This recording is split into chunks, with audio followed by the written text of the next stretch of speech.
Hello, everyone. Welcome to Understanding the Impacts of Trauma and Caring for Ourselves, Care of Bridges for Women's Society. My name is Kirsten and I am a counselor and facilitator at Bridges. And my name is Patricia Rawson. I also work at Bridges, and I do program delivery there.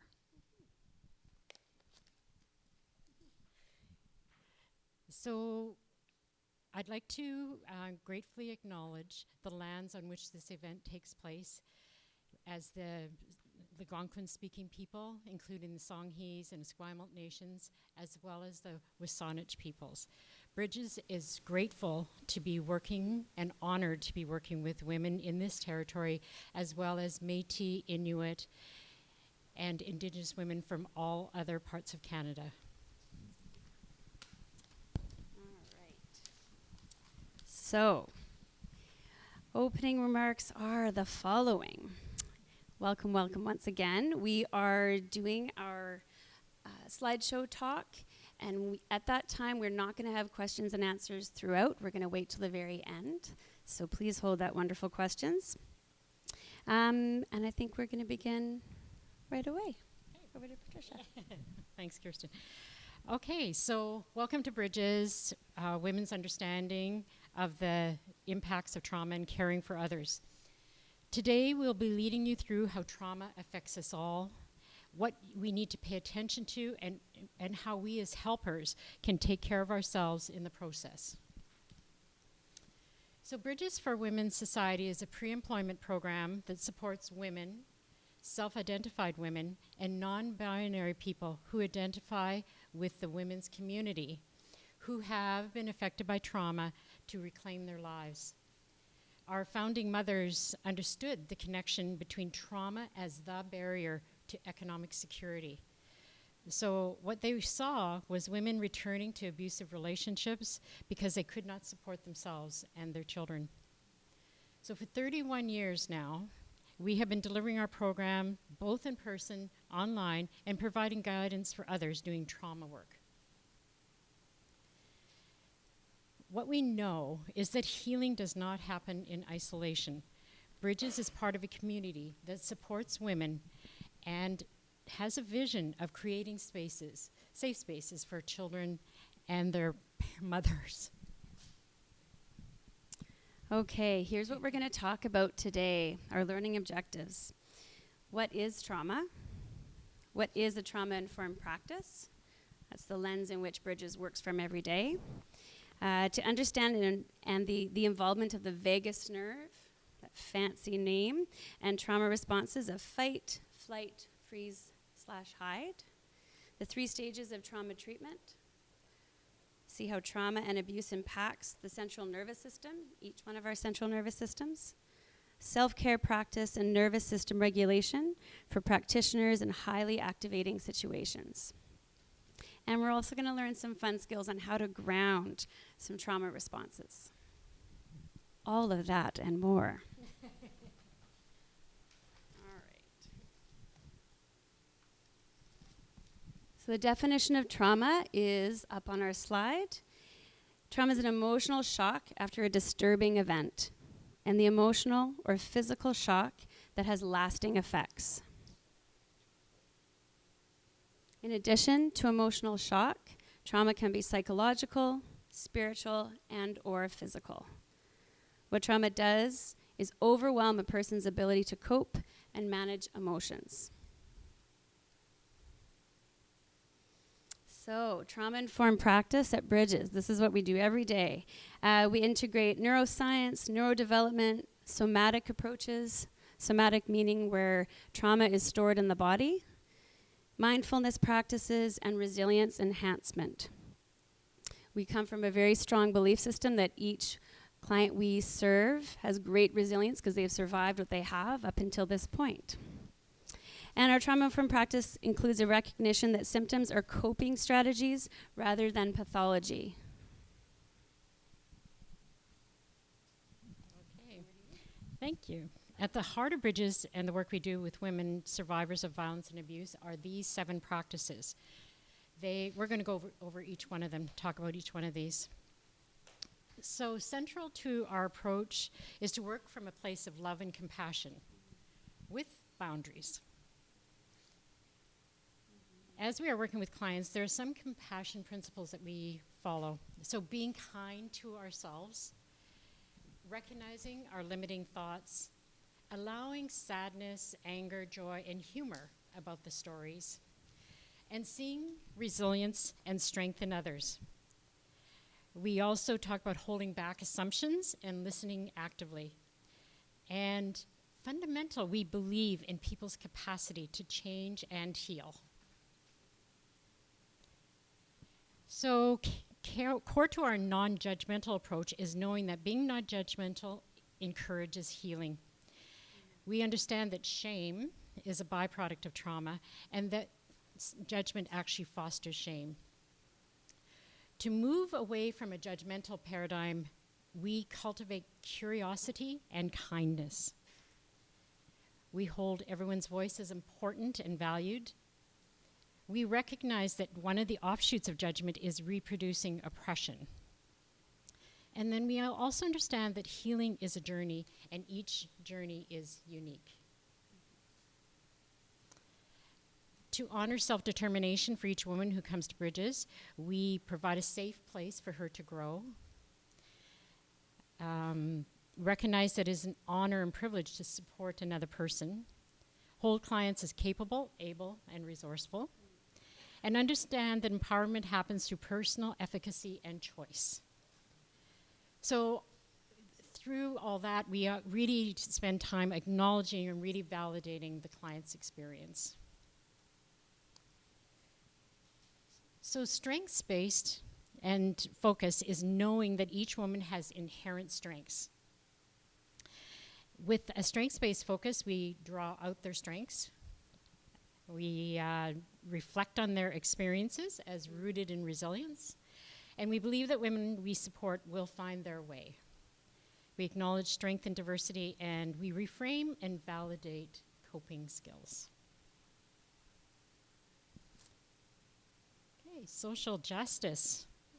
Bridges believes in the importance of advocacy for the injustices that happen for women and the resulting marginalization. So how this shows up in our work is that we recognize courage and really advocate for the client. We recognize and respect our differences. We hold hope and work in the best interest of those people we are helping. We have a commitment and responsibility to do no harm. We have accountability and responsibility to each other. And it really is also too about understanding how the systemic injustices and marginalization happen.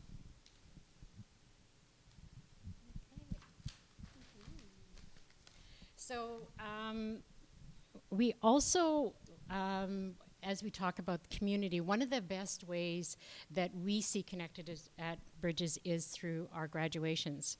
So with family and friends and supporters and other people in the program, we celebrate each woman's journey to healing. So as a community, we also come together to share, support, and heal. We recognize how important it is to build and uphold community partners. We're willing to not be attached to our own views as the right view. And we share knowledge and resources, just passing it on.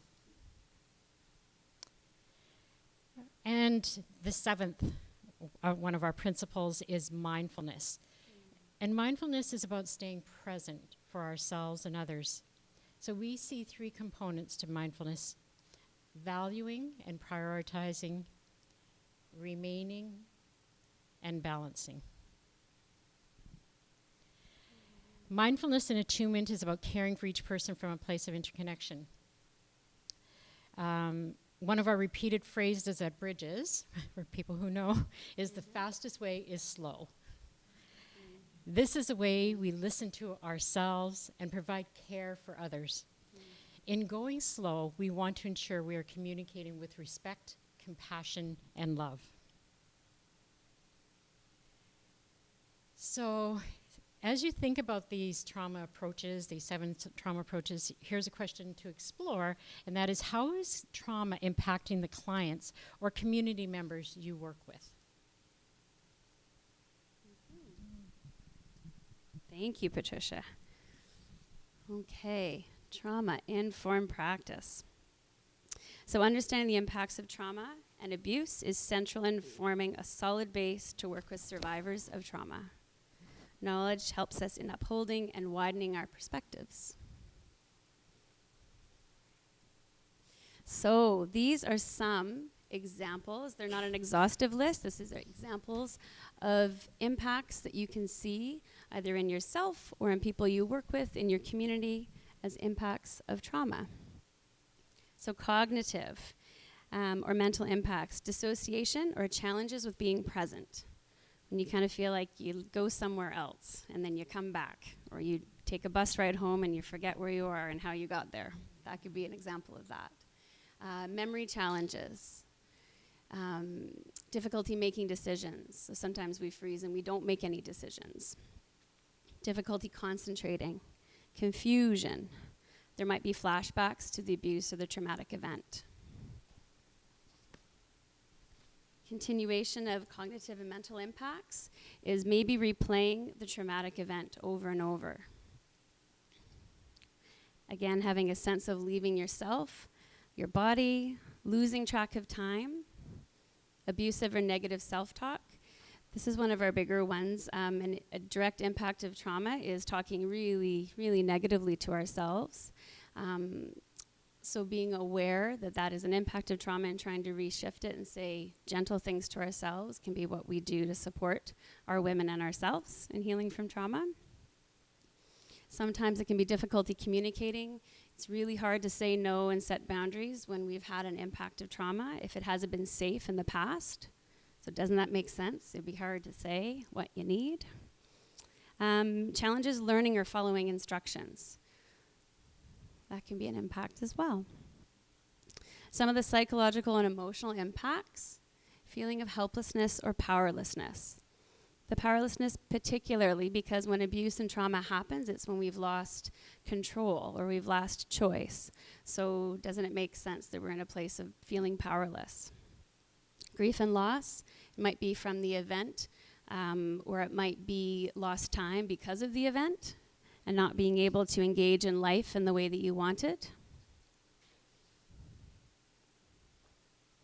Shame and self-hatred is one of the bigger impacts we see working at Bridges. Shame is a weighty, heavy piece within trauma.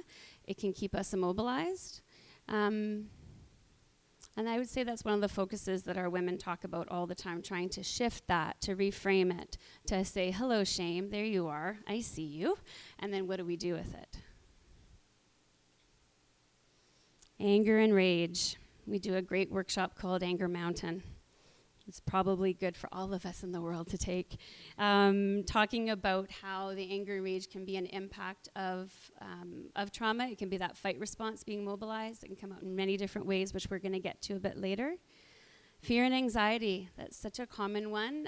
If it hasn't been safe out in the world, if we've experienced trauma, doesn't it make sense that we're going to be fearful of maybe similar situations? It might be an educational school environment. It might be work. Might be a family dinner table at Thanksgiving, all those things. So additional emotional impacts are PTSD, or post-traumatic stress disorder.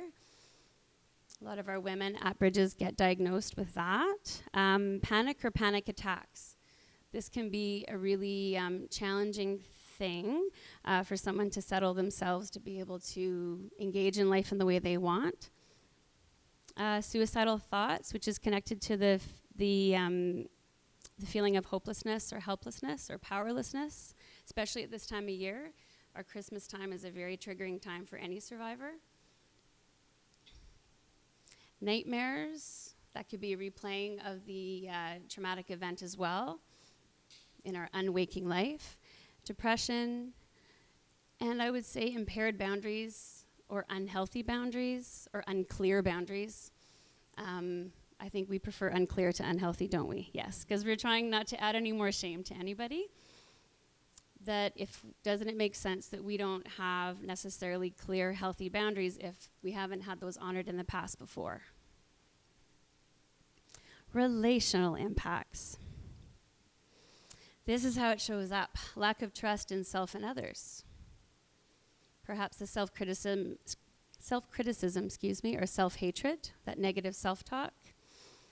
Entering into relationships too fast, too much, with maybe too open boundaries, or withdrawing and not letting people in, having really rigid boundaries. So we go through a lot in our programming around assessing and acknowledging where our boundaries are at and how we can shift and move. And they may have protected us in the past, but we can also maybe shift different behaviors or different boundary holding to be safer, but also to let people in and to hold community and hold relationship.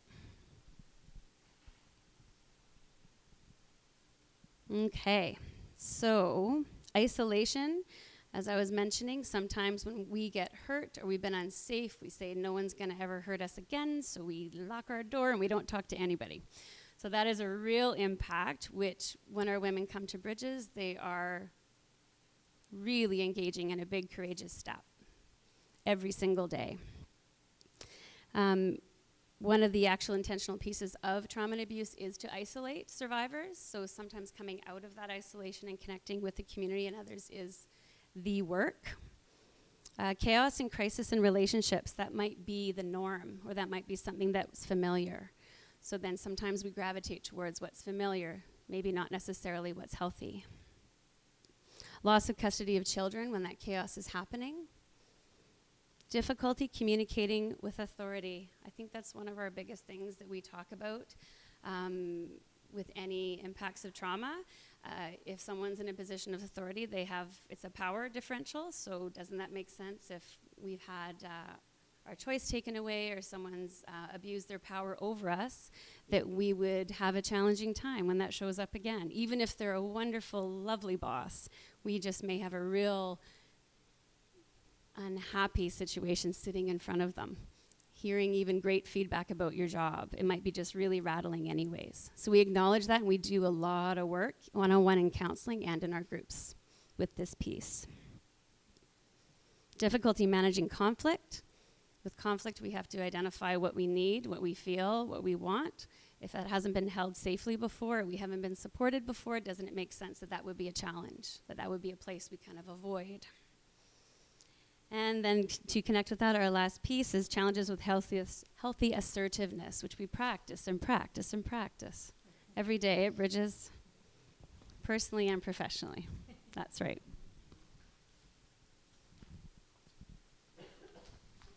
It's still me. Here we go. So physical impacts. This is how we see a lot of impacts of trauma showing up. Fatigue or limited energy, sleep problems, eating difficulties. Patricia's going to get into our central nervous system and the pieces around it, but what we know about trauma is that if we can't rest and digest, that means our central nervous system it's somewhere not settled. So often if people are having challenges with sleeping or with eating, that's our body telling us some really important information, that either we're not feeling safe or we haven't had enough space to take care of ourselves and all those pieces. So one of our other topics, or one of the things we say at Bridges, is rest and digest as a marker to see how we're doing. Startle reflex, someone coming into the room and someone jumping 10 feet, that could be an absolute physical impact directly maybe from a trauma in the past. Back or neck pain, and I will add jaw. I will add jaw pain to this because I'm going to be a rebel and add it. It's not up there. Because what we know about trauma is there's a real constriction and a bracing that happens when we're feeling unsafe. So if anyone here has noticed that sometimes if they're going through a stressful time, their jaws are tight, their teeth are grinding, their back is hurting, suddenly you're at the chiropractor and not able to stand up straight, that's really your body saying, hey, something's going on, right? Continued physical impacts. We talked about the stomach challenges in terms of digestion. Sweating and rapid pulse could be connected to the panic attacks. Chronic and repeated illnesses and autoimmune challenges. If we're constantly worn down, we will get sick more often, and we know that to be true at Bridges. We have one of our teachers that talks about some people as a trauma response feel like their gas pedal and their brake pedal's on at the same time. And so doesn't it make sense that if you're to do that to a car, that car would need to pull over and have a bit of a rest? So that is also why the immunity is down a little bit. Cold and flu season wreaks havoc, all those pieces. We're a little bit more vulnerable. And I said before, the body tightness or tension, the shoulders, neck, jaw. Also connects to our financial impacts. Inadequate housing, there might be unsustained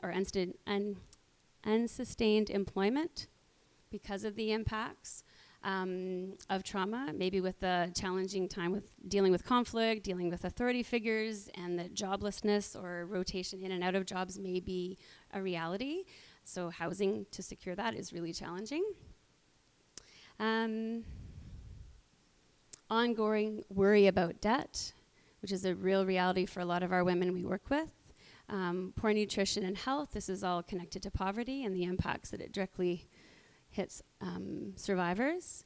Inadequate transportation, it's pricey to get around in Victoria. Poverty may influence a woman to return to abusive relationship, which is really what our 5 founding mothers started Bridges in their kitchen for. We had women who were losing their lives because they had to go back to the men to have food, clothing, shelter for them and their children. And our 5 founding mothers just said, no more, that's enough. So a really big piece that we support at Bridges is having that financial independence. So there can be more choice and less harm. Inadequate daycare can be part of that. And the unsustainability to find employment and keep employment.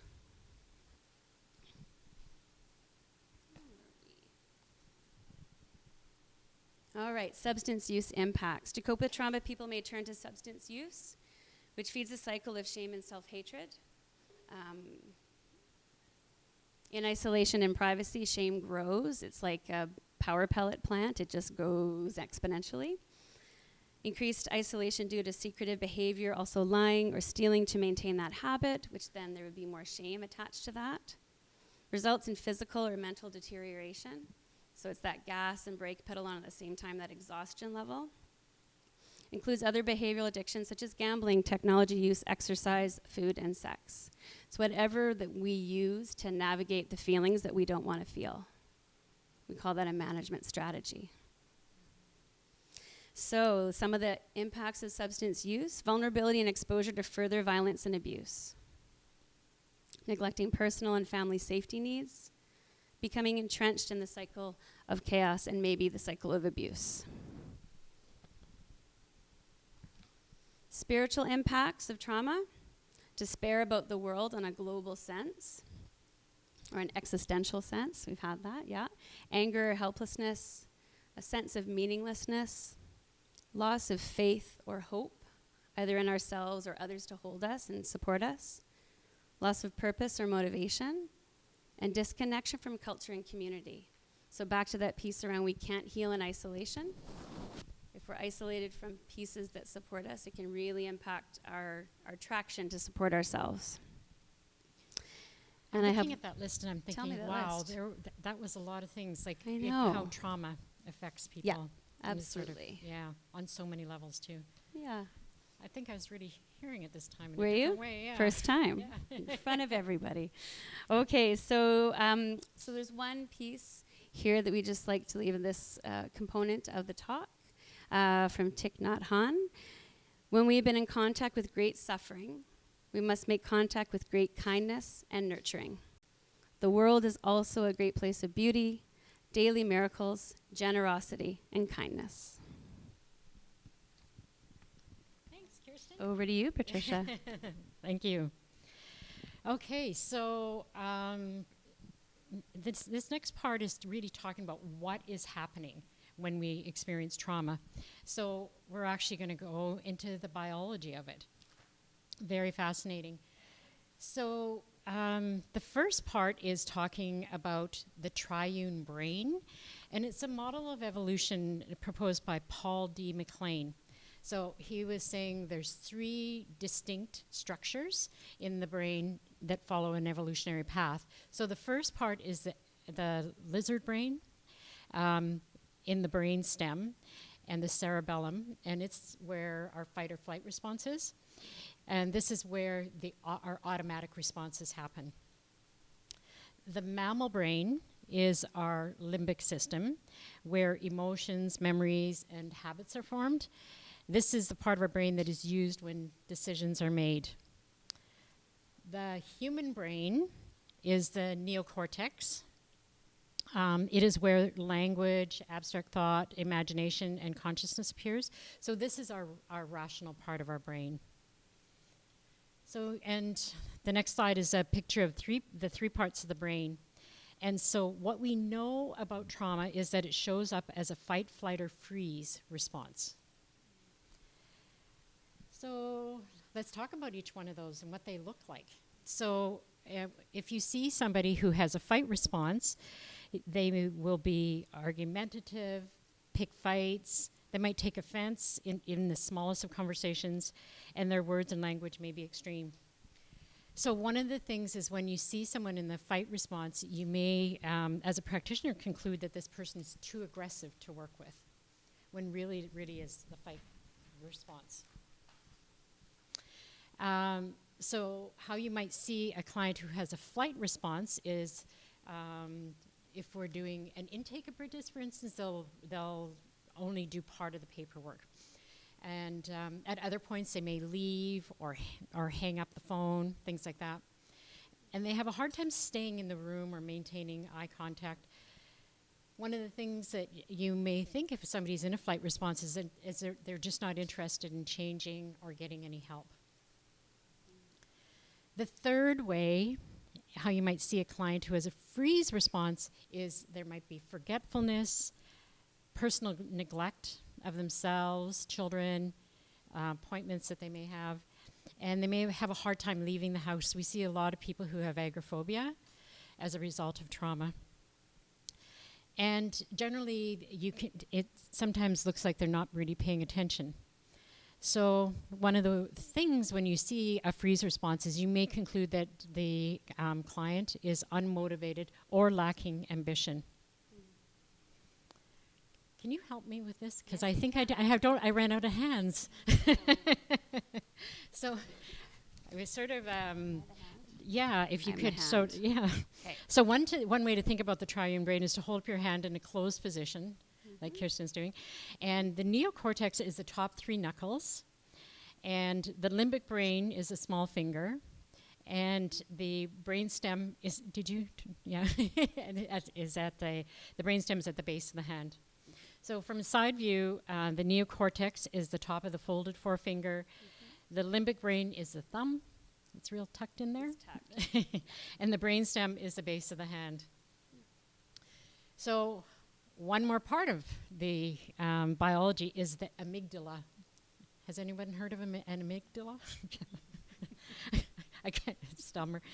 The amygdala is actually two almond-shaped cluster cells, and they're in each side of the brain, one in each side of the brain, located, are you sure? I'm Deep. going to show.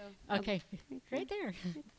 Located deep in the limbic part of the brain. It is primarily associated with emotional processes. So when a person feels threatened, the amygdala automatically activates a fight or flight response. If the threat is mild, the neocortex overrides the amygdala. All's well. But when the threat is strong, the amygdala acts quickly. It's like a real ancient, you like that, yeah. During that process, the neocortex, or rational part of the brain, is disengaged from the amygdala, and the rational parts of our brain are offline. Important point to note about that. So, thinking about kind of what happens if you have a flight or fight response is that here are some activities that you can do to help yourself through it, and so that your brain can come back online. So doing things like grounding, and that could be mental, physical, something soothing. And we're going to talk about grounding a bit more because it's so important in the work that we do. Deep breathing. I think somebody told me that today. Yes. I think we told each other. Yeah. Affirmations, personal or social connection with others, and really having some compassion or empathy with yourself when you're going through a fight or flight response. So also cold water on your face, hands, or wrists. And we're going to talk some more really about that later and how it actually affects another nerve in our body. So what we're trying to do is build a safe resource, like a feeling of being settled. And it's that feeling of settled where we can actually really do our work. So, and also stimulating the vagus nerve. So the question is, what is the vagus nerve?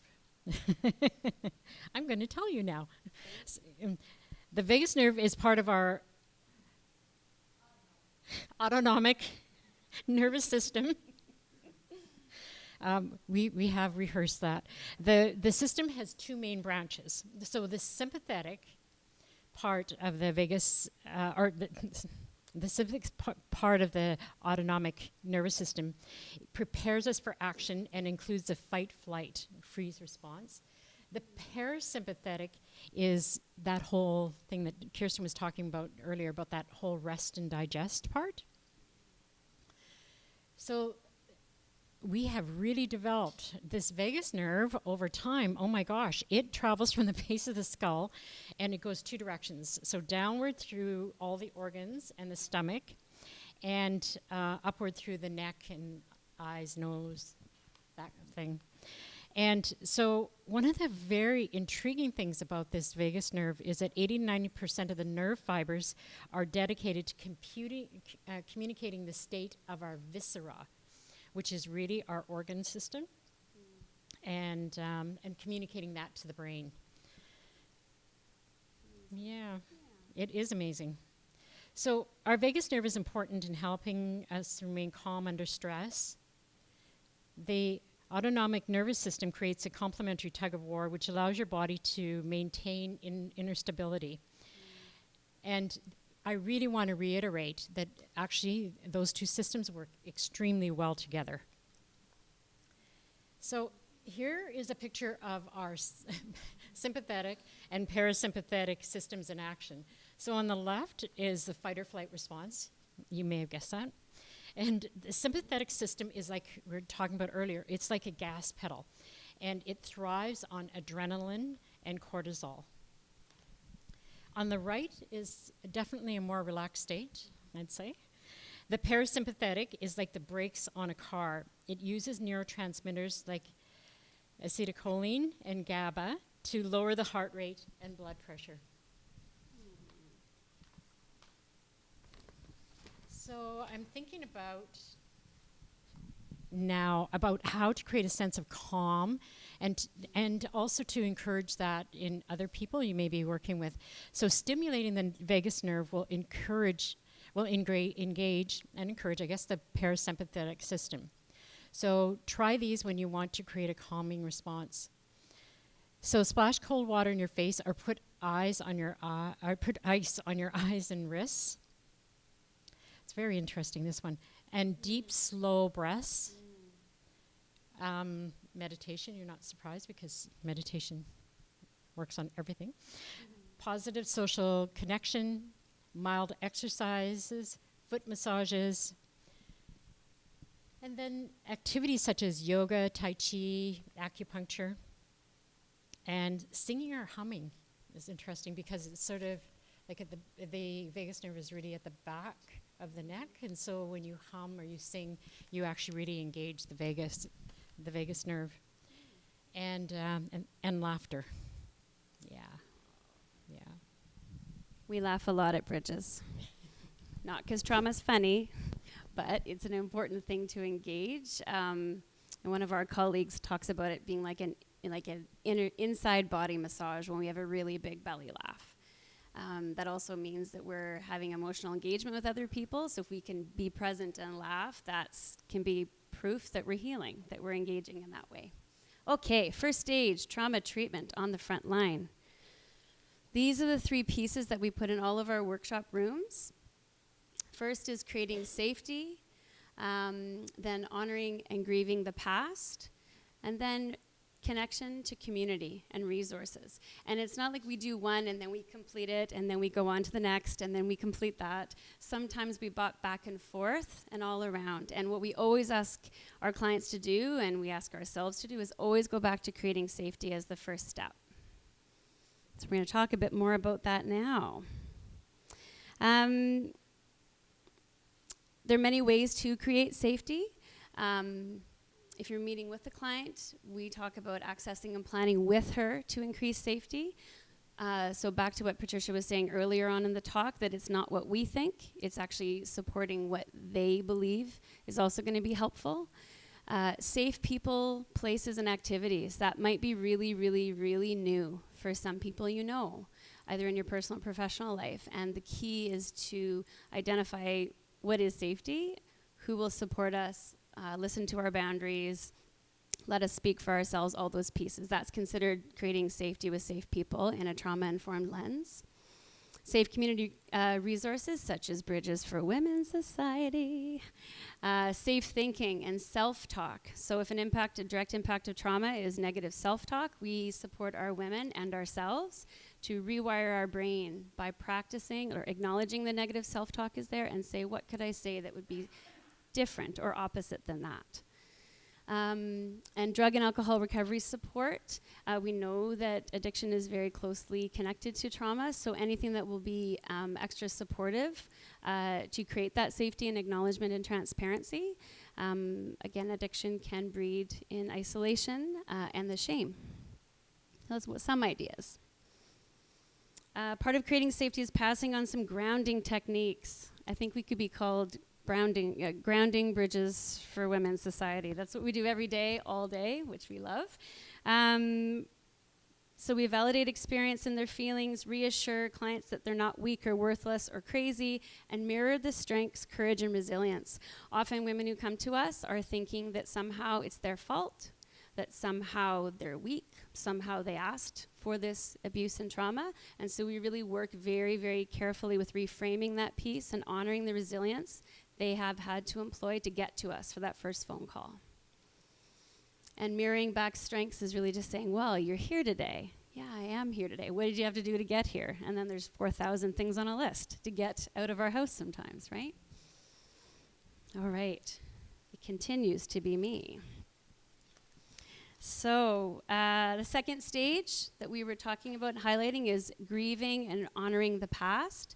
In trauma, an impact of that is loss. It could be loss of job opportunities, loss of educational goals. It could be loss of career paths. It could be loss of relationships. So the idea, if it's childhood trauma and abuse, it could be the idea of a really, really safe, wonderful childhood. There's lots of many different layers of that.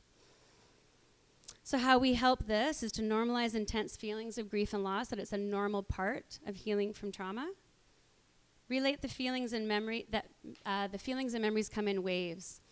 I had a client tell me the other day that grief is like a swamp bubble. Everything looks really good on the surface, and there's lily pads, and there might be some frogs, and everything looks great. And then Christmas comes, and there's a little swamp bubble that goes broop, and it comes out of nowhere. So knowing that sometimes different times a year is going to be more challenging or easier for us as survivors, and that to kind of ride those waves and gather support as much as you can. Validate they may want to withdraw, spend time alone. Boundaries, boundaries, boundaries. That's what we support and encourage, that if they've booked, if we're going with the example of Christmas time, they've booked a whole bunch of things, that to give themselves permission to cancel and change your mind and actually say what's going to be supportive and nurturing if we're having a really challenging time. To acknowledge and to notice some of the changes in their sleep and appetite. That can be part of it in terms of grief and loss, especially around Christmas time. There can be a month of really not able to eat or not able to sleep, and just honoring that's a normal impact. That makes sense. So other feelings that might arise, feelings of rage about the past, being really angry about the losses, revenge fantasies about past abuser or abusers. Very common. Fear that the crying will never end when it starts. So if what happens to us when we experience trauma is that we brace and we brace and we constrict and we freeze and we're stuck in that freeze response, maybe for years, if we haven't had a normal release of tears, that can feel really overwhelming in itself. So we always say it's just like an ice cube coming out of a freezer. You put it on the counter, it's going to melt, there's going to be lots of water. And that you're allowed to pop back in the freezer if you want to, though.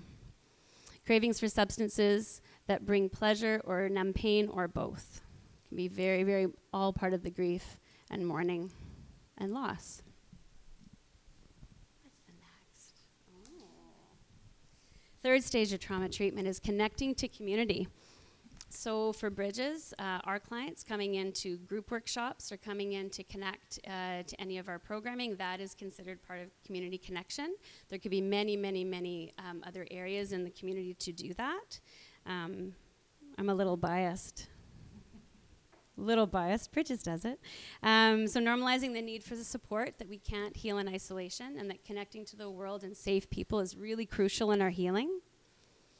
Asking questions about the supports that clients already have, and assessing what resources may be needed. And the may, again, is back to our non-judgmental approach of I might some ideas for my client, I might propose them as a curiosity and a question, they get to decide what feels right. Because there's nothing more than a triggering experience of another person in a position of authority pressuring someone that they have to do something. So really being mindful of that interaction and giving them options and choice. All right. We want to encourage the steps for connection. Social engagement is part of calming the vagus nerve and working with healing trauma. So that lovely nerve that Patricia was talking about. We want to encourage them to step into connection with community as they see fit, as they feel is manageable. There's a need to rebuild a sense of trust with others who are safe. This can be the actually biggest work in our healing from impacts of trauma, is knowing who's safe, who isn't, how much, how little do I engage in when I'm starting these new relationships, all those pieces. And it could just be someone working in outreach. It could be someone working at retail that you're asking a job about. It could be many, many different pieces. Imagining a sense of community and connecting that way, like having that possibility to speak to the hopelessness and helplessness that some people experience, but they're trying to have some imagining possibilities for future. And although we don't have time to do this today, we encourage everyone here to have small discussion groups and explore these questions. You may want to take this back to your workplace, to your community, to your house, whatever fits. How are you already using the model of first stage trauma treatment in your work or in your life? And that again is creating safety, grief and mourning, reconnection to community. And how could you expand your work or your personal life using this model? Just ponder that.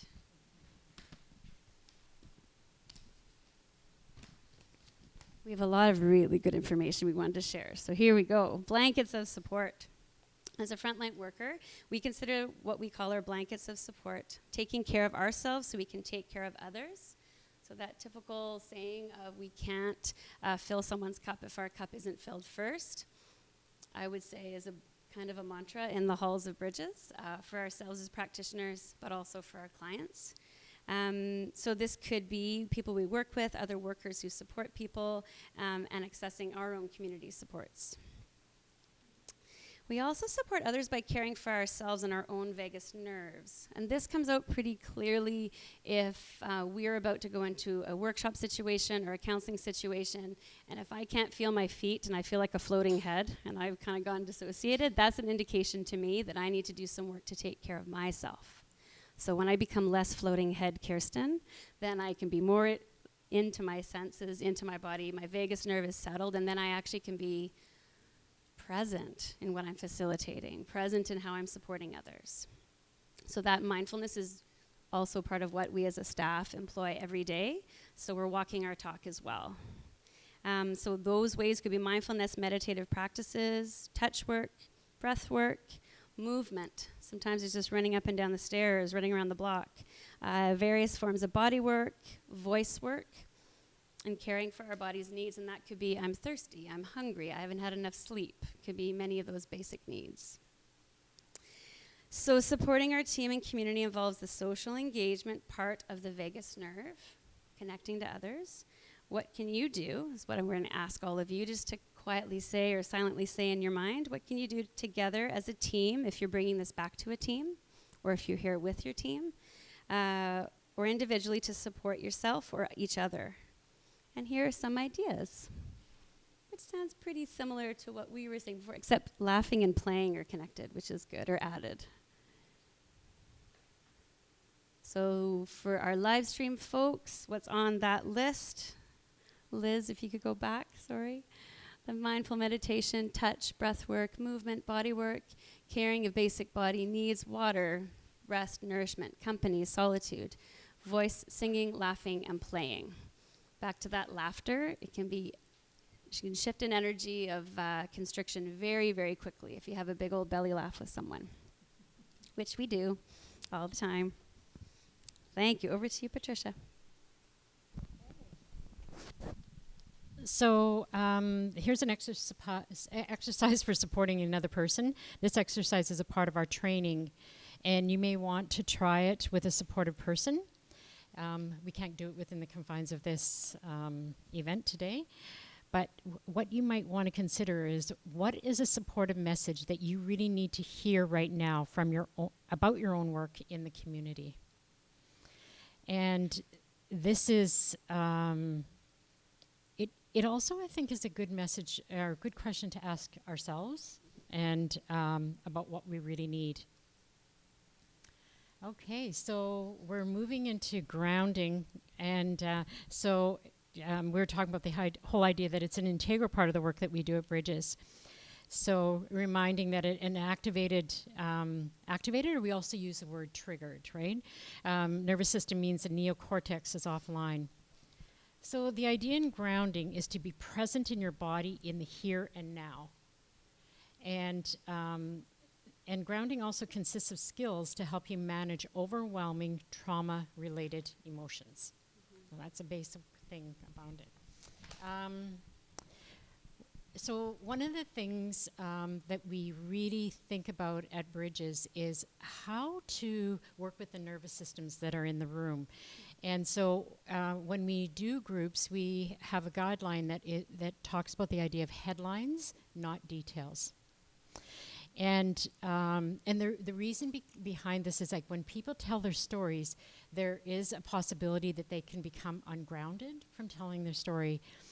And stories without containment can be harmful.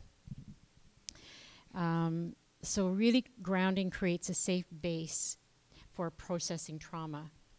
And that whole notion that when we are activated, we actually can't really process our trauma because we're just not present enough for it.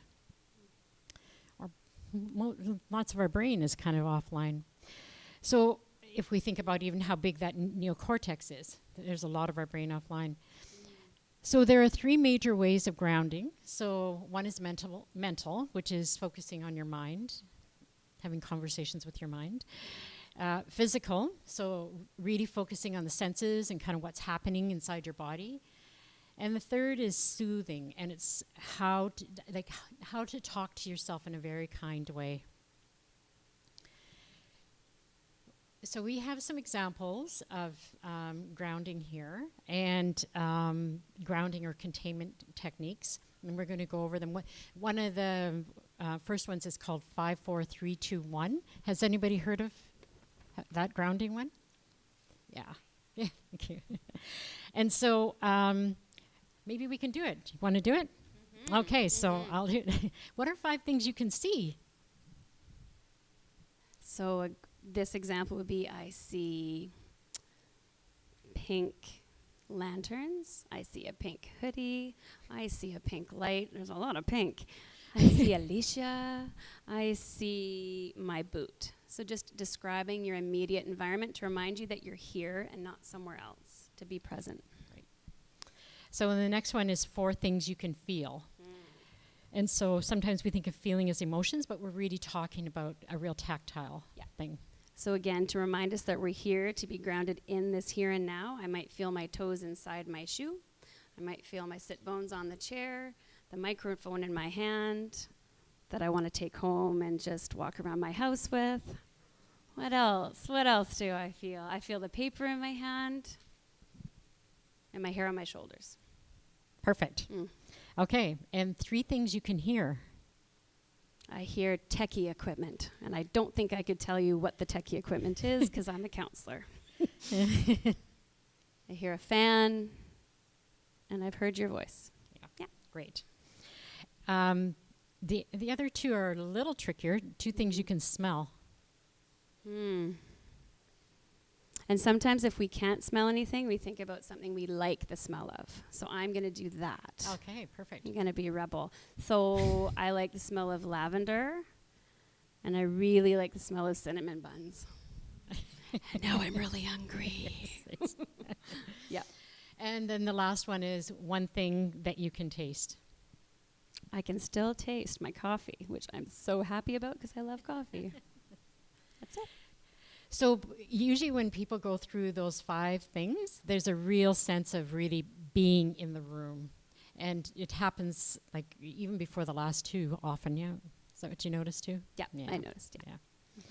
Okay, so one of the other things that we can do is just count objects in the room, like how many circles. Actually, there's lots of lights in the room, like that kind of thing, shapes, things. Another one is to describe your surroundings. That keeps you present in the room.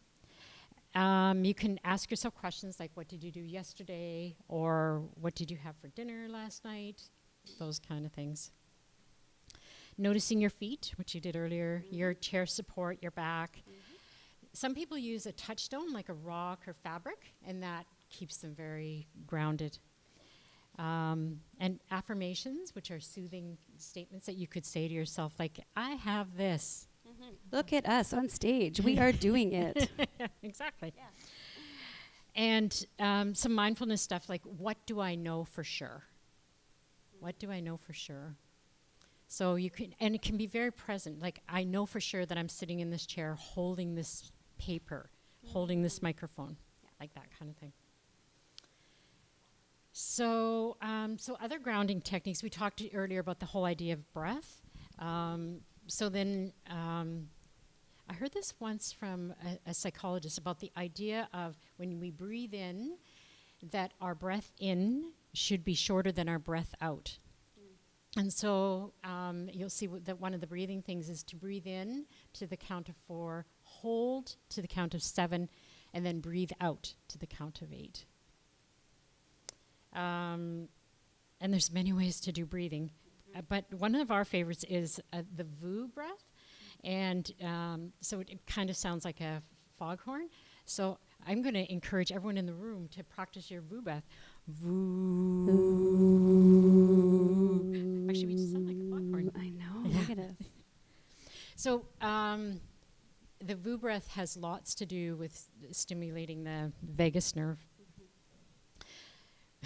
That would be very funny to hearing all this going on, walking down the streets of Victoria. So again, being mindful about your environment. Like, so much about grounding is really being here, right now. We also do alternate nostril breathing, which is really about holding one of your nostrils while you breathe through the other. And then alternating, it's well named. So this one actually is really good for sleeping as well.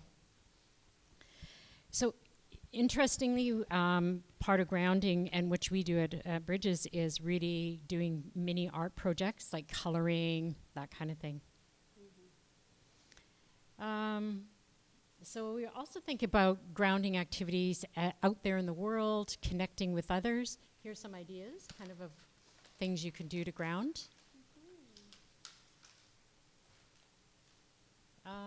Okay, and so I think it's really important as we do our grounding activities to do things we love, like arts and crafts, maybe woodworking. Yeah. Oh yeah. Oh yeah. Oh yeah. And like writing and journaling, that kind of thing. Spending time with our pets could also be grounding.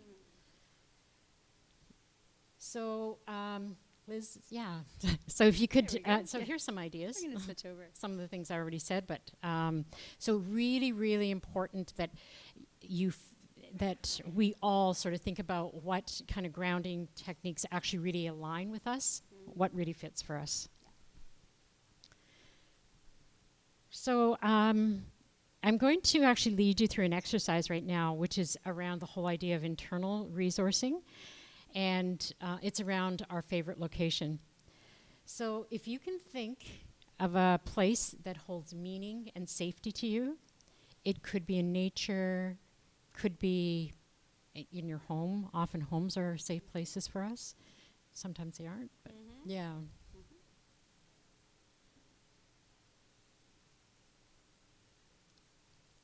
So as you think about that place, I'd like you to notice how you feel in your body when you think about this. What do you notice?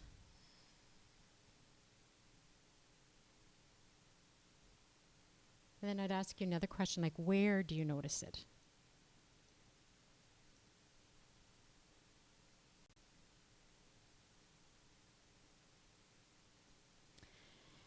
And so as you notice how your body feels, maybe now think about how does it feel different than how you felt previously.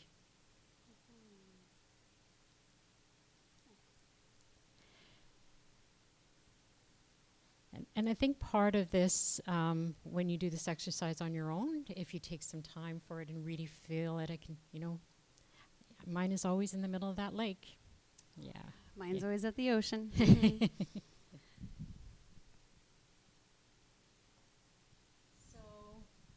Yeah. What I want to say is that sometimes in the midst of trauma, we can feel like our nervous system is beyond our control. Through grounding and containment techniques, we get a sense of our own ability to manage ourselves. And that is really empowering. And that is often what happens from trauma survivors. They don't have a sense of their own ability to manage themselves. So it's a beautiful byproduct of grounding. What also helps is understanding what is happening in our nervous systems. And so what we know at Bridges is this. After working with women for 31 years and doing, I'd say 20 groups a year, trauma is not a life sentence. And healing is possible. And we see actually that transformation every single day. We do. So we would like to thank everyone here in person and also live streaming for attending this training today. If you would like any further information about Bridges, please check out our website at bfws.ca. We're also on Facebook, the Facebook. And I believe copies of this PowerPoint is going to be emailed out to people in this room and also people who've registered for live stream. And I think now's the time for the Q&A part of our night. And I think our Julie, our wonderful Julie, is going to be our microphone person.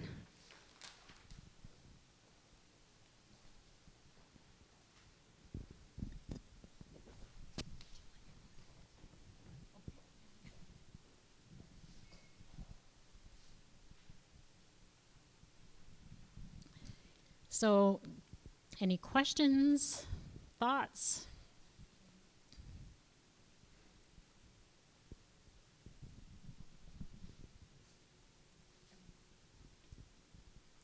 Hi, my name is Adrienne Wilson. I was just wondering what happens or what to do when you're in that moment of the waterfall and you're trying to figure out the trigger and trying to ground yourself back in. And That's a good question. Yes. Want me to take that? Sure.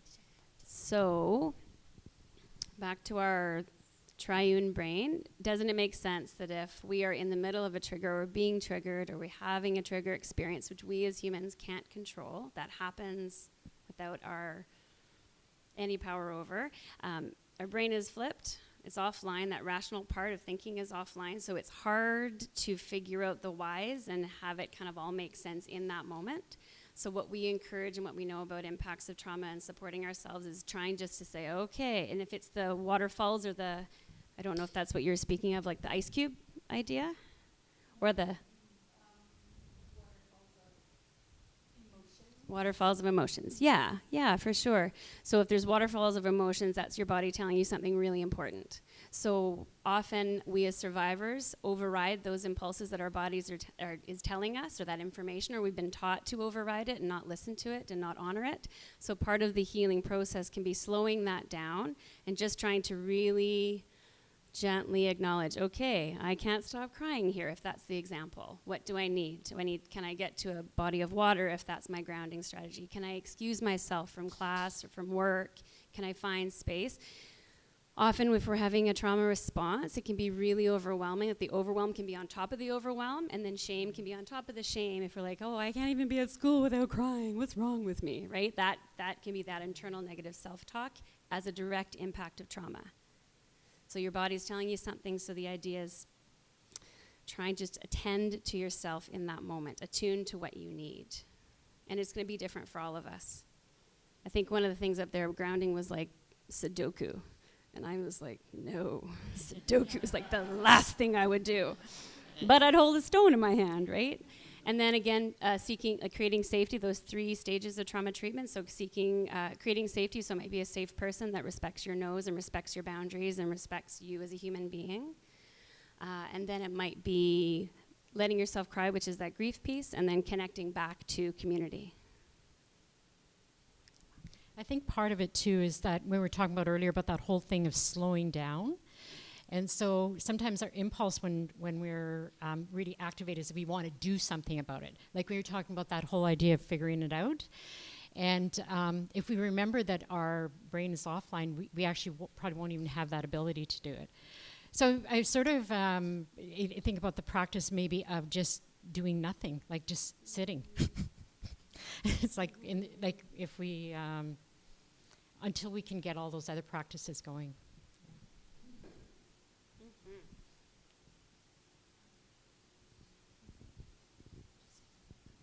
So when you were going through all of the paperwork, there was one question where you actually asked, for lack of a better word, your client, to kind of go, sort of back. My immediate response was, am I ready to do that with that person?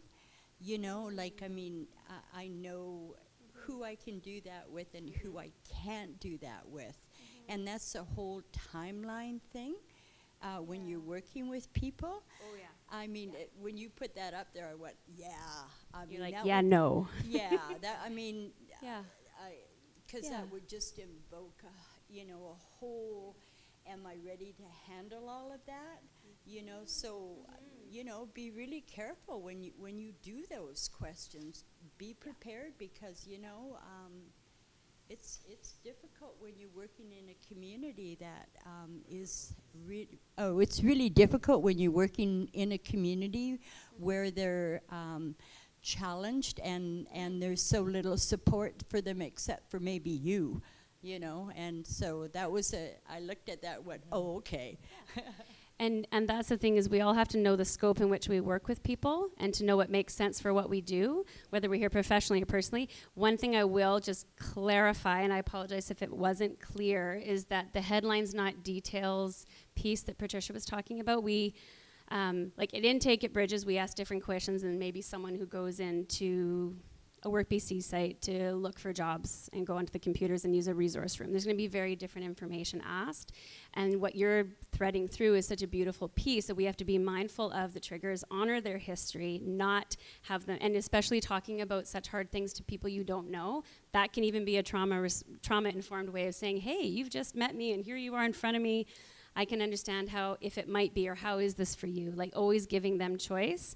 But we would definitely not recommend asking really the big, deep, dark war stories of trauma to that necessarily. I mean, if you're working in Bridges, sometimes that is the intake process because we have to know if it's appropriate services and all those pieces.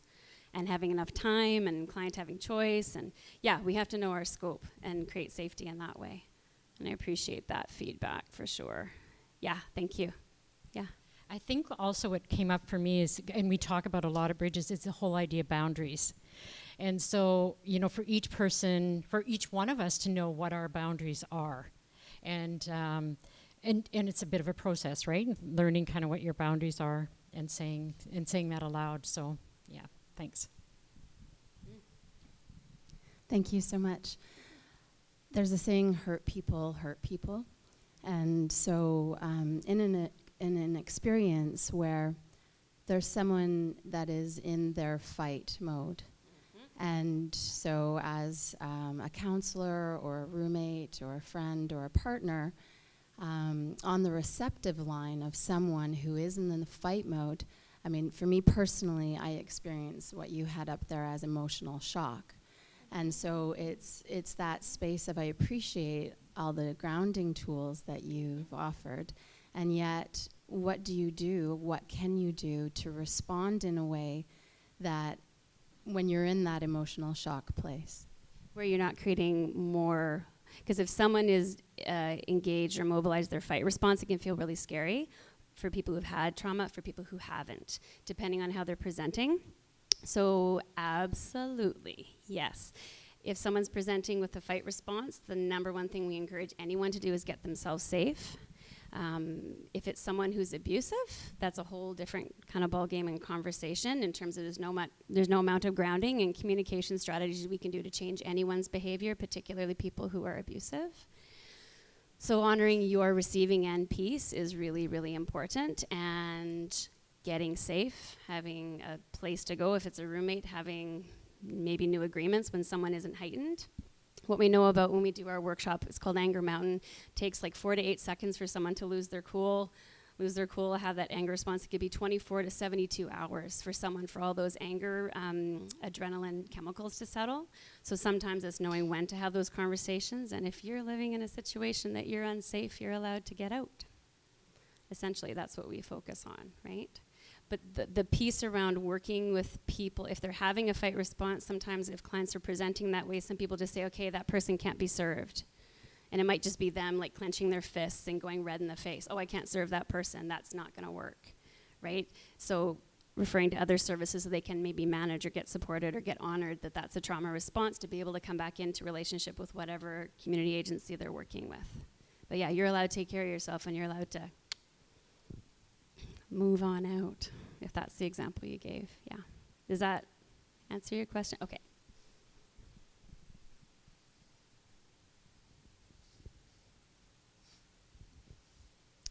Hi, I'm Carol Brown. Thank you for this today. Really, really helpful. I understand that there's this notion of the cumulative impact of trauma on supporters of people who are on a journey of healing from trauma. And I guess I'm just wondering, is it a different workshop for supporting those folks, or is it the same principles to help people who are supporting and perhaps can be traumatized from doing this work? Are you talking about vicarious trauma, that piece? Yeah, because as supporters and holders of the space of the people who are survivors, that can greatly impact us. I would say our slides didn't expand on that enough. It could be another talk. Great idea, people. We know vicarious trauma happens. It's a reality. What we do and what we employ at Bridges is a real knowledge, our agency anyways, and I know not all places, community agencies, family systems work this way. We get to really lead with how we're feeling. So back to the example I had, if I'm I may have had a really full day yesterday and I'm about to go facilitate, but I feel like Kirsten the floating head on a balloon. I have this permission for myself and my own work to ask for help. Can someone cover for me? If no one can cover for me, what can I do? Can I change the workshop topic so I can have something a little bit more fun? We might do a whole bunch of coloring. We might do some crafts. We might do some vision boards, all those pieces. But sometimes can be a systemic conversation around we have to take care of ourselves. We can't just keep on holding it. Our central nervous system will not be able to hold it all. So really having our own personal practices, but if you can talk with your agencies or workplaces that you're in to say this needs to be addressed, because it will happen, burnout will happen. And it's one of our old managers at Bridges had really, really structured self-care pieces embedded in it and permissive conversations around tell me when you've had too much so we can have someone who isn't feeling overloaded. And that idea that if we're supporters and helpers that somehow it doesn't affect us actually isn't really supporting us either. We're humans too and might be survivors ourselves. So back to that somatic stuff, the vagus nerve, really noticing. If I have to do grounding 42 times today, maybe I need a break. Maybe, all those things.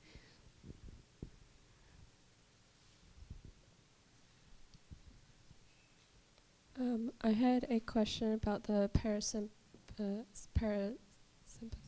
nervous system. Do you, I know only just one exercise, but is there some that you can share as well?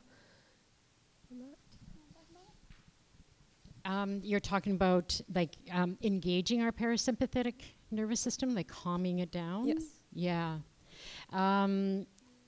Yeah, so all the, like many of the grounding techniques, so when we talked also too about stimulating the vagus nerve, those also work on the whole parasympathetic system. So if we see our systems as dangers happening, then that arouses the sympathetic system. And then naturally our parasympathetic system goes down. But if we've experienced trauma, what happens is that it actually may not go down. We may be a bit elevated. And so in a sympathetic, in a nervous system that's actually working well, it's going to go like this, like we're going to have ups and downs. But if we have too long of a period with our parasympathetic system not being like fully activated, then that's when we're going to get things like our physical reactions, like health things, all of that kind of stuff.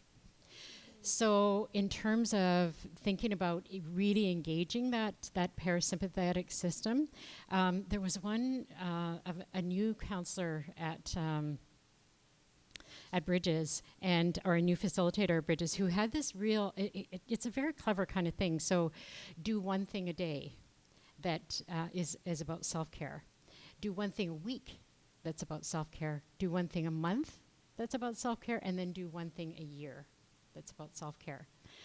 And I think part of the thing about doing something, I've heard that too, around doing something every year, is doing something that you haven't really done before, so that we're engaging ourselves in good, healthy ways. Mm-hmm. Does that make sense? Is there another question with it? No, that also answers part of my question. I guess I was also wondering if you had like more breathing exercises or like something like that. But that's fine. Thank you. So yeah, Google. Yeah, I was thinking about that because even when I talked about, we didn't do the alternate nostril breath, and so yeah, Mr. Google, and so it really is a cool kind of thing. But I think it probably is even on YouTube, and that would be a good one to try the alternate. That's one of the first ones I might go to.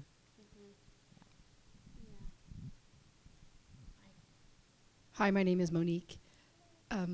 Can I share some information about the stimulating the vagus nerve? I'm a neuroscientist. Oh, Please, Monique. You can stimulate the vagus nerve through a whole series of different exercises, singing, humming, throat rinsing, like throat gargling, but there's something called polyvagal exercises, so vagal for vagus nerve. So there's a very complicated book that you probably don't necessarily want to read, but if you Google polyvagal exercises, there's some really interesting things that you can do that stimulate that vagus nerve that's going to increase the vagal tone and get that powerful parasympathetic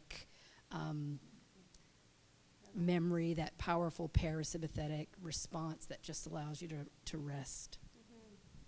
Hope it's okay I shared that. That's lovely. Yeah, thank you. Yeah, and to just add a little bit, I would say one of our biggest pieces that I notice about the work we do is that if we're trying to only ground in isolation every day, that's actually going to be really challenging to settle. Because if relational trauma is repeated harm in relationship, the way that we heal that relational trauma is through safe relationship with others. So as much as we feel as tolerable, possible, doable, doing that as well. Like there's a couple different things we can strategize. Safe people, people you can laugh with, people that maybe you can smirk with. Anything. Is that helpful? Okay. Thank you, neuroscientist in the room. Thank you. We did not plant her there. It's all good. Yeah. Oh. Right? Yeah, Okay, we had another great. question. Yeah, right here. My name is Trish Dick, and I'm assuming you work a lot with groups. And first of all, I want to say thanks for this. I think it'll be really helpful. I work at a university and support teams of students as they work together. And for sure, we experience, and I'm not a trained counselor, but I see many times in conflict in teams when people are working together, the kinds of symptoms that would perhaps be when people are experiencing trauma and they're really triggered and they're under stress and they're reactionary. And we're supporting that in many ways, and we have quite a team at our university. But sometimes we're, I think, challenged in supporting not only the students who aren't experiencing trauma, but the student who might be experiencing trauma, and what might be the first step. What do you see in your groups when someone is really creating a lot of conflict in a team? What would be some of your first steps? Perhaps we're doing them, but I'm curious on your thoughts. That's a very good question. I think one of the ways that we really work in our, we're very strategic around how we do our group. And so part of it is sort of like really creating that safety to begin with. And so, and then the topics that we introduce, and we introduce self-care very soon after we start the group. So that's part of it, I think. And I worked at an employment center for quite a while, and I recognize now that many of the people that came there were trauma survivors. And so part of this is really like being here and really understanding and reading, how does trauma show up? And sometimes you may recognize it, and sometimes it's really actually not very pretty. So particularly, any of the fight, flight, or freeze responses can be really challenging in their own way. The one that, like the fight response, is one of the most challenging.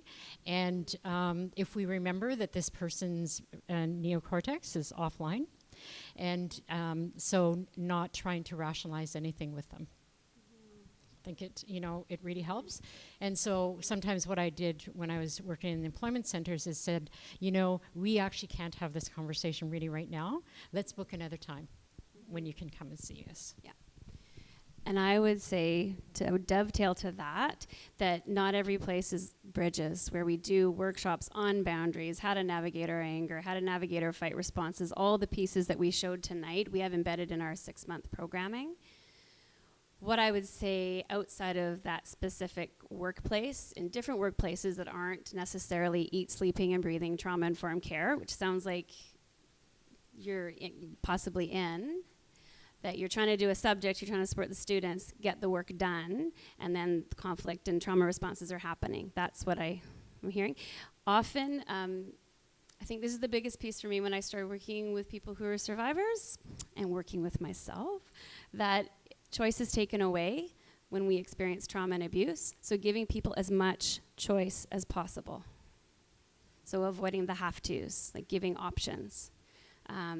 That I find, if they can be in a place of like a driver's seat in their own life to make a decision, and that doesn't mean you're not holding boundaries and creating safety and trying to make sure someone isn't, busting down a door, leaving a classroom. Like all those pieces have to be kind of case by case addressed, but offering as much choice as possible.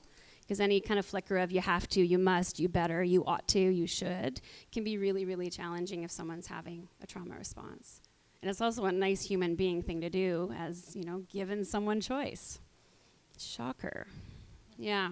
But there's a lot of environments that don't have that embedded, so yeah, it's important. And when I worked in employment centers years ago, there was a heck of a lot of shoulds and have-tos in the employment program that I had to deliver, and very little choice, like I would say 0 choice for my clients in a lot of ways. So my trick was trying to figure out where can there be a bit of space to have a bit of choice, so they feel like they're not getting triggered by their trauma, triggered by the power over memories, but also feeling like they have they can have some traction in what they want to do.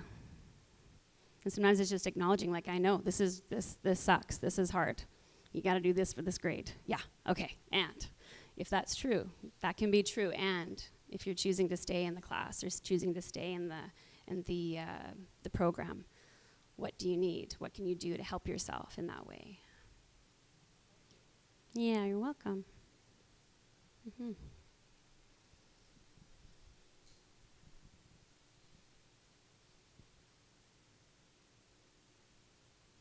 I feel like we could do a duet right now unless someone wants to. Okay, you saved yourself. Good stuff. Hello. Do you ever do any somatic work, any body work when dealing? Okay, can you explain what you might do there? Mm-hmm. I can only speak to Bridges particularly. The frontline staff at Bridges we've all been trained in somatic experience counseling. For the last 3 years, we completed April this year. So basically, somatic means where trauma is trapped in the body. So we are doing some touch work with permission, with with all the right documents signed, so the client knows what they're entering, and we give them tons of psych ed about what it is, why it's a cutting edge trauma treatment support. Because if we do, and this is not me being my floating head, but this is if our talk therapy, we've been doing it for 30 years and there's no shift, and that stuckness from the trauma impacts haven't shifted. If we attend to the body and notice where the trauma is showing up, then we can have movement. And that's how we do it. So we integrate our somatic training into every one of our workshops. So a check-in question might be, tell me how you're doing the last time you felt actually heard. How did you feel? What was the felt sense in your body? So I might feel open, I could breathe, I felt terrified, I hated it, I loved it, like those things, but really trying to go to body sensation. Because often it's when we ignore and override noticing what our body is saying, which is when things can get more constricted, more impacted.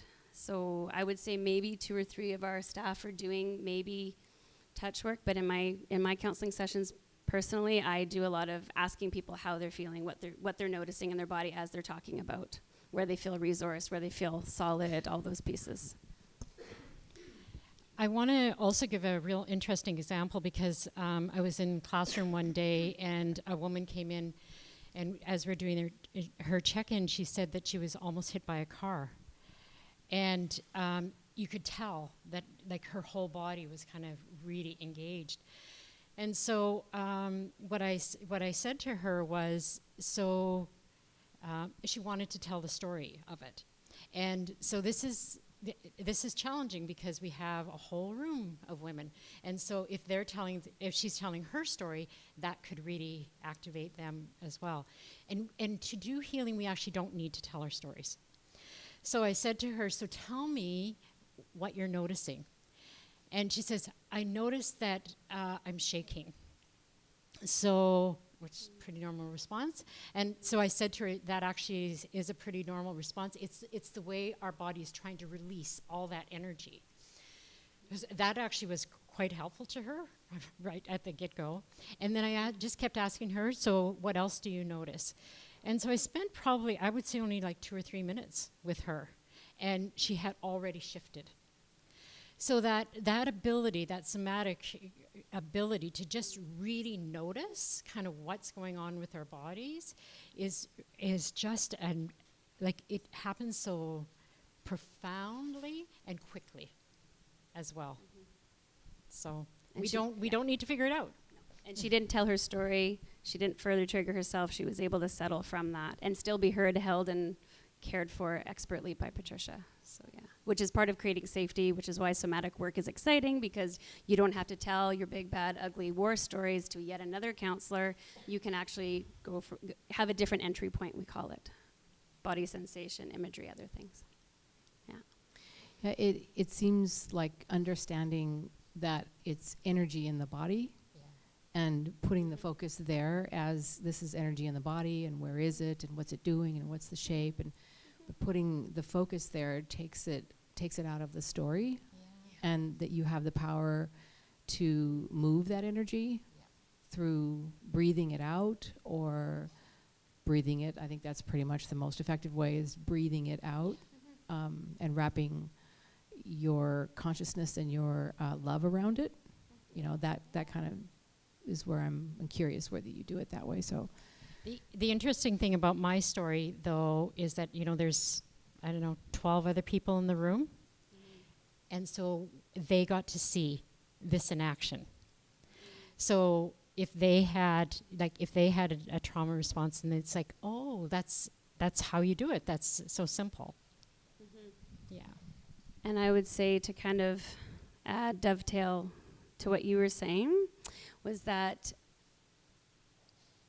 allowing in somatic counseling, trauma-informed somatic counseling, if our go-to has always been meaning making and stories and going through a narrative and repeating and repeating and repeating and then getting no relief, getting no movement, getting no shift, somatic offers another thing of like, how else could this feel different in the body? So my example about the ice cube, if we haven't cried for 20 years, often what we'll do is do meaning making and explain it away so the tears go away. So with somatic would mean if we've had 20 years of constricted tears, that's a lot for your body to hold. It hurts. So having a moment of tolerable, maybe release of tears, and then you can go back to meaning making if that's your wheelhouse of, making sense of things, right? We all have our different ways, but that's doing something different is what we're looking for in the somatic and trauma-informed piece, right? And being curious, being like, I wonder. I haven't cried for 20 years. I wonder what that's about. I could talk about it for 10 minutes or do what Patricia was like, what do you notice? And then trauma impacts and constricts and sticks things or has a stuckness feeling, and that can shift a little bit. It's really hard to talk all about somatic. We love it so much, and we could talk about it for 14 hours.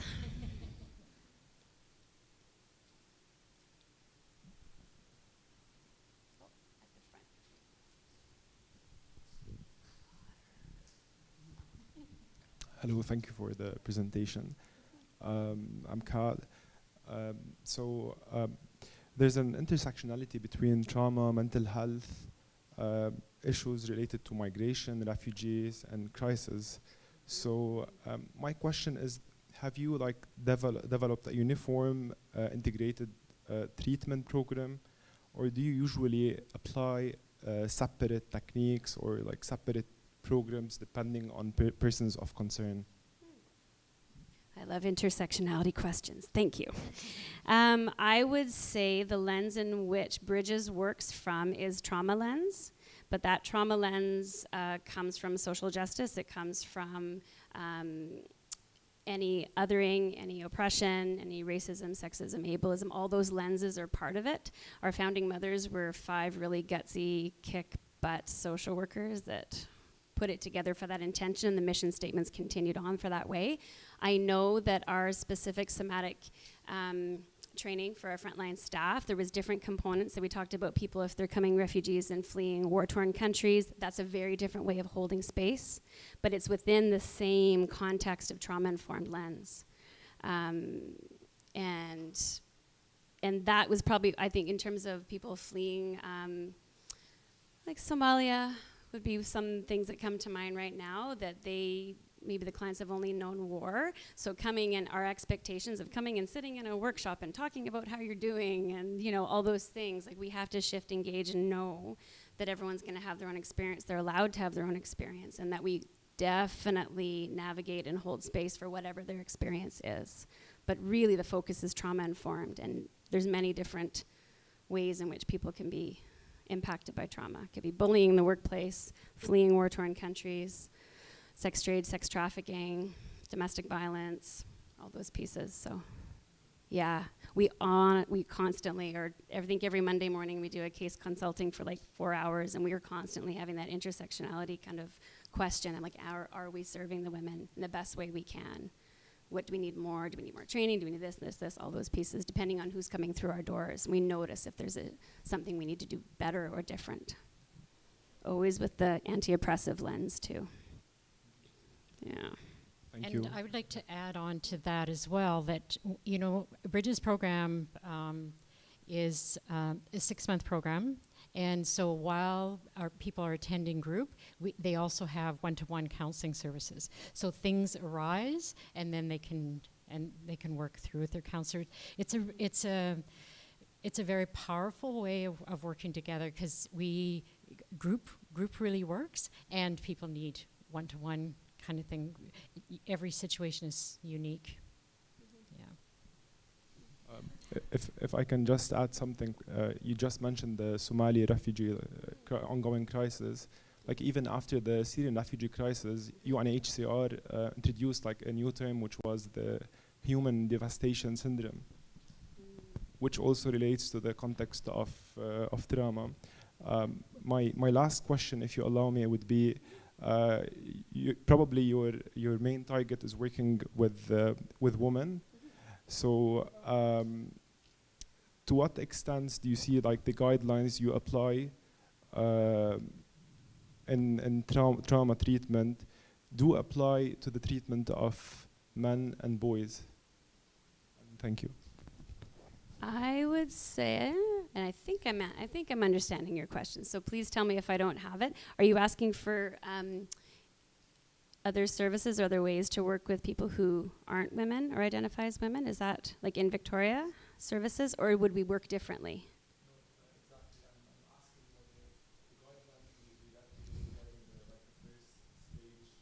Yeah, yeah.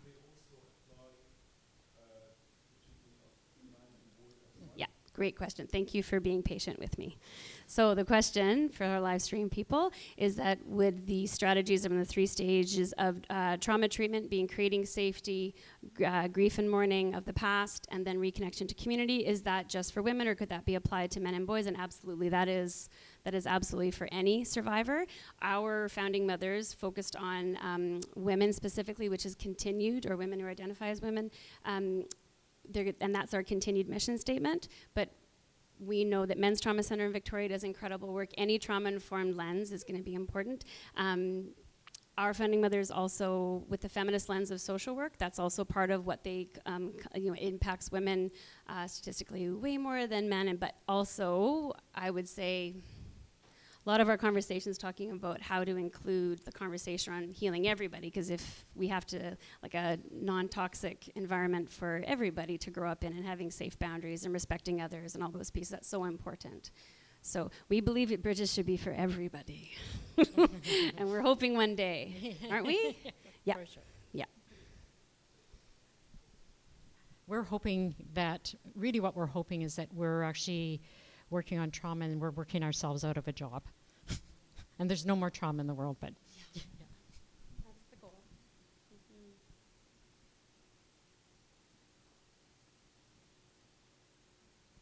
Oh, you lovely humans. I'm focusing on a Tuesday night. I don't even know what time it is. It's time to go. yeah. Okay.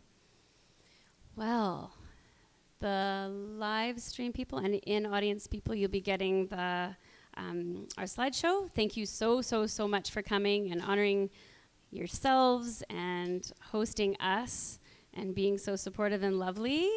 We so appreciate it. Any other information you need from Bridges, you can Facebook us or you can Google us. Facebook is a verb.